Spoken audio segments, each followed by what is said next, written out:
Good morning, class. Today I am your teacher for your English subject, and everyone, please take your seat properly for our discussion. Okay, who among you here can recall our last topic yesterday? Okay, Andre. Okay, very good. Our topic yesterday was all about the reading comprehension. Now, class, who can give some title of a poem? Okay, Zarby Shane. Good, it is a nice poem entitled All Things Bright and Beautiful. What else, class? Who among you here? Okay, Aryan Gale. What title of a poem you already know? Wow, it is also a nice poem. Today, class, our topic is all about a poem entitled I Wander Lonely as a Cloud by William Wordsworth. Okay, are you familiar with William Wordsworth? Okay, so I have here a picture of William Wordsworth. So he was born last April 7, 1770.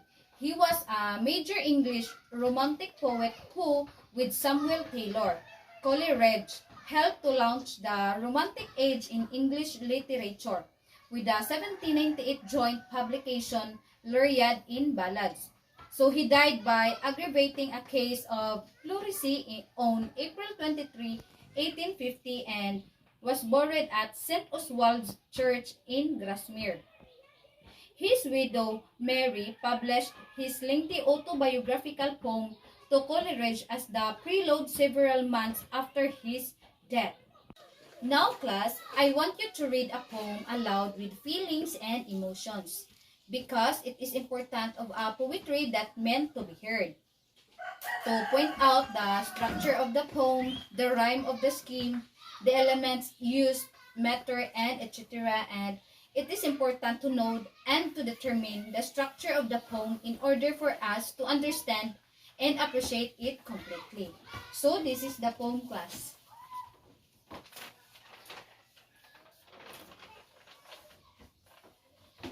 Now, read the poem.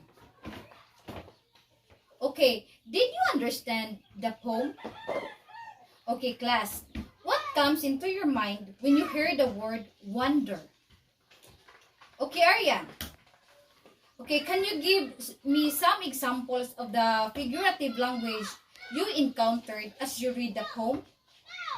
Okay, class, we all know that imagery simply means images. It is a picture that was made in our mind as we read the poem, and we try to use our senses, sight, hear, smell, touch, or even taste in some ways.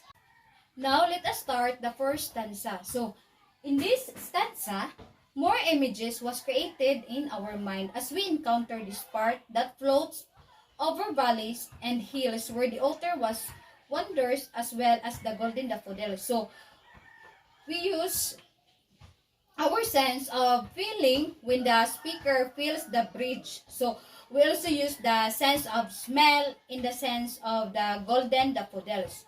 So, the second stanza, so it is still composed of several imageries. While the third and fourth stanza, these are stanzas that still connected to the previous stanzas, bringing the readers awareness back to the actual location of the daffodils beside the lake. Now, class, what was the poem all about? And anyone here in the class, what was the poem? Okay, Ronaldin, what was the poem all about?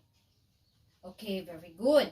Now, the poem is all about a man who is lonely and trying to wander the natural world and with his mind only, and he wanders through the mountain, and in the daffodils and others, the wanderer experienced the natural world through his mind. So you got it, class? Okay, any questions regarding in our topic for today? Okay, no more questions. So now, class, in a one whole sheet of paper, create your own poem with minimum of 2 stanzas with imagery, rhyme, meter, and figurative languages. Then, after that, class, in your assignment, Give your own reflection regarding in this poem you have read and put it in a short bond paper. So that's all for today, class. Thank you and goodbye.